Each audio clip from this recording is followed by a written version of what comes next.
ગણેશ ઉત્સવની તૈયારીઓને લઈને ઇકો ફ્રેન્ડલી મૂર્તિઓ તૈયાર કરવામાં આવી છે। મૂર્તિકારો પાસે વિવિધ થીમથી અહીંયા ગણપતિ મૂર્તિ બનાવવાના ઓર્ડર આવી રહ્યા છે। વિવિધ વેરાયટીથી બજારમાં ઇકો ફ્રેન્ડલી ગણેશજીની મૂર્તિની માંગ વધી છે। ભાવનગરની દરિયાઈ માટીથી આ ગણેશજીની મૂર્તિ બને છે। સહેલાઈથી વિસર્જન થઈ માટી પાણીમાં ઓગળી જતી હોય છે તેવી મૂર્તિ બનાવવામાં આવે છે।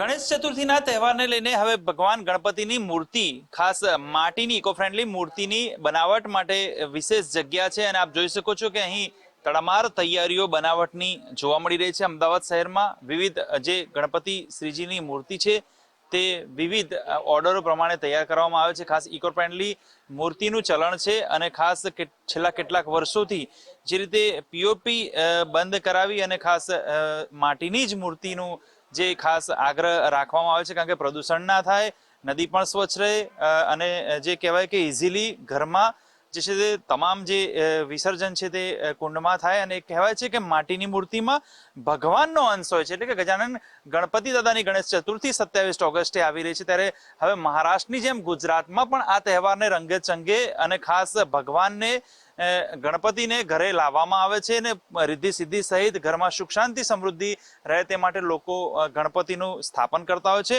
ખાસ કારીગર છે અને તેઓ મોટી જે પ્રમાણમાં કારીગરી કરતા હોય છે ને ખાસ અહીં જે વેપારી છે ખાસ તેમની પાસે વાત કરી છે। વિજયભાઈ, ખાસ ભાવનગરથી આવેલી આ માટીમાંથી બનાવવામાં આવે છે, કેવી રીતે ગણેશ ઉત્સવમાં હવે ઓર્ડર પ્રમાણે તૈયાર કરવામાં આવે છે, કેવા ઓર્ડરો પ્રમાણે જે માલ તૈયાર કરવામાં આવે છે? અમારે ત્યાં 3 થી 4 મહિના પહેલાથી ઓર્ડર ચાલુ કરવામાં આવે છે અને ત્યારથી લોકો અહીંયા બુકિંગ માટે એમના પોતપોતાનો ગણપતિ નોંધાવીને જાય છે।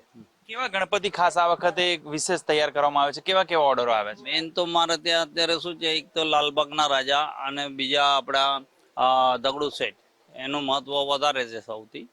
અને એના સિવાય હવે ઇન્સ્ટાગ્રામ ઉપરથી અલગ અલગ એમાં રામાવતારમાં, કૃષ્ણ અવતારમાં, શંકરના રૂપમાં અલગ અલગ રીતે અહીં ગણપતિ બનાવવામાં આવે છે। ખાસ કરીને આ વખતે ઓપરેશન સિંદૂરનું પણ મહત્વ છે, એ રીતની કોઈ હજી ઓર્ડર કોઈ આવ્યો છે કે એ રીતના બનાવવાની વાત? નહીં, એ બાબતમાં મારે ત્યાં કોઈ ઓર્ડર નથી। ખાસ કરીને આ કઈ માટીથી બનતા હોય છે ગણપતિ અને કેટલા ટાઈમમાં તૈયાર થતા હોય છે, કેવી રીતે ઓર્ડરો પ્રમાણે તૈયાર કરવામાં આવે છે, કેટલા સમય પહેલા?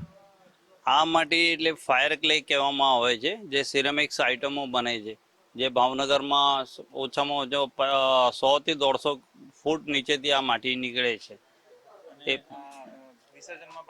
વિસર્જન માટે તો એકદમ અનુરૂપ માટી છે।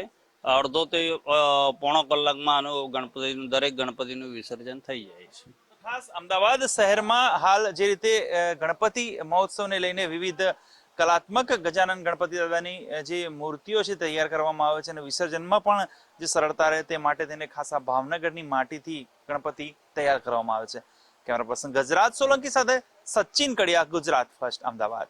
આ ફેસ્ટિવલને લાઈક બધા કેવું અત્યારે ક્રેઝ વધી ગયો છે, બધા ફેસ્ટિવલનો ઘરે ઘરે સેલિબ્રેટ કરવાનો અને ગણપતિ બાપાનું તો આપણા અમદાવાદમાં હમણાંથી બહુ જ વધી ગયું છે ને ઇકો ફ્રેન્ડલી ગણપતિ બાપા જ બધા અત્યારે લાવે છે। હું તો દર વખતે ઇકો ફ્રેન્ડલી ગણપતિ જ લઈ જાઉં છું કે પછી તૂટે કરે ને પાપમાં પડવું, એના કરતાં ઇકો ફ્રેન્ડલી હોય તો સારા।